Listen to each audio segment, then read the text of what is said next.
بسم اللہ الرحمن الرحیم۔ کسی نے سوال پوچھا تھا کہ السیر الکبیر ہوگا یا السیر الکبیرہ ہوگا۔ یہ سوال اس لیے پوچھا کہ سیر جو ہے وہ سیرت کی جمع ہے، جمع مکسر، اور جمع مکسر جو غیر ذوی العقول ہو اس کی صفت جو ہے وہ واحد مؤنث آتی ہے، تو اس کو السیر الکبیرہ ہونا چاہیے تھا، لیکن کتاب کا نام تو السیر الکبیر ہے۔ تو یہ غلط فہمی اس لیے ہوئی کہ الکبیر کو السیر کی صفت بنایا۔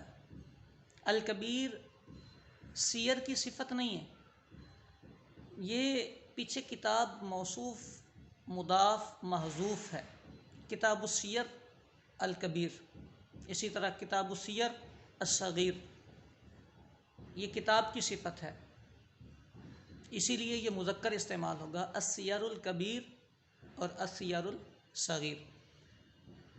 یہ امام محمد رحمۃ اللہ تعالی علیہ کی دو کتابیں، ظاہر الروایہ میں ان کا شمار ہوتا ہے، اور کبیر جو السیر کو، جس السیر کتاب کو کبیر کہا جاتا ہے، یہ وہ کتاب ہے جس کو امام محمد رحمۃ اللہ تعالی علیہ نے ڈائریکٹلی امام اعظم رحمۃ اللہ تعالی علیہ سے روایت کیا، اور السیر الصغیر میں وہ روایات ہیں جن کو امام محمد رحمۃ اللہ تعالی علیہ نے جناب ابو یوسف رحمۃ اللہ تعالی علیہ کے واسطے سے امام اعظم رحمۃ اللہ تعالی علیہ سے روایت فرمایا۔